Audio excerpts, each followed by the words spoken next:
Hi all, welcome back to my channel Vaiga. ഇന്ന് നമ്മൾക്ക് എങ്ങനെയാണ് അവിൽ വിളയിച്ചത് ചെയ്യുന്നതെന്ന് നോക്കാം.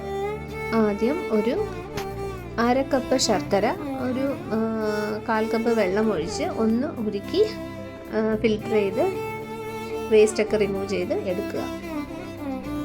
1 കപ്പ് അവിൽ ഒരു പാനിലിട്ട് ഒന്ന് ചെറു തീയിൽ ഒന്ന് ചൂടാക്കി എടുക്കുക. അതിനെ വേറൊരു പാത്രത്തിലോട്ട് മാറ്റിയിട്ട് അതേ പാനിൽ തന്നെ ഒരു 4 ടേബിൾ സ്പൂണ് തേങ്ങ തിരികിയത്. തേങ്ങയൊക്കെ ഒരുപാട് ഇഷ്ടമാണ് എങ്കിൽ അതിനനുസരിച്ച് തേങ്ങ എടുക്കുക.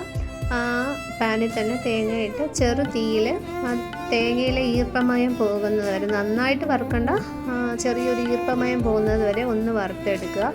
അപ്പോഴേക്കും നമ്മുടെ ശർക്കര പാനിയിലെ വേസ്റ്റൊക്കെ റിമൂവ് ചെയ്ത് ഫിൽറ്റർ ചെയ്ത് എടുക്കുക. തേങ്ങ ഈർപ്പമൊക്കെ പോയി ഒരു ചെറിയ ചൂടായതും ഈ ശർക്കര പാനി ആ തേങ്ങയിലോട്ട് ആഡ് ചെയ്ത് നന്നായിട്ട് മിക്സ് ചെയ്ത് കൊടുക്കുക.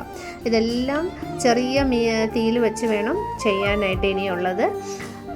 അതിലോട്ട് നമ്മൾ നേരത്തെ ചെറുതായിട്ട് വറുത്ത് വെച്ചിരിക്കുന്ന അവിൽ കൂടെ ചേർത്ത് തേങ്ങയും അവിലും ശർക്കരയും എല്ലാം ഒരുമിച്ച് ഒരേ കൺസിസ്റ്റൻസിയിൽ വരുന്നത് വരെ ഒന്ന് നന്നായിട്ട് മിക്സ് ചെയ്ത് കൊടുക്കുക. അവിലും വളരെ കട്ടി കൂടിയ അവിൽ എടുത്തു കഴിഞ്ഞാൽ ആ ഒരു ടേസ്റ്റ് കിട്ടത്തില്ല.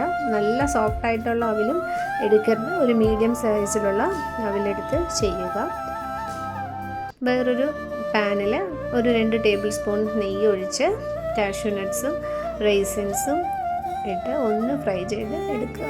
തീയിൽ നിന്ന് അത് മാറ്റിയതിന് ശേഷം ഒരു 2 ടീസ്പൂണ് എള്ളും പൊട്ടുകടല ഉണ്ടെങ്കിൽ പൊട്ടുകടലയും ചേർത്ത് ഒന്ന് ഫ്രൈ ചെയ്തെടുക്കുക.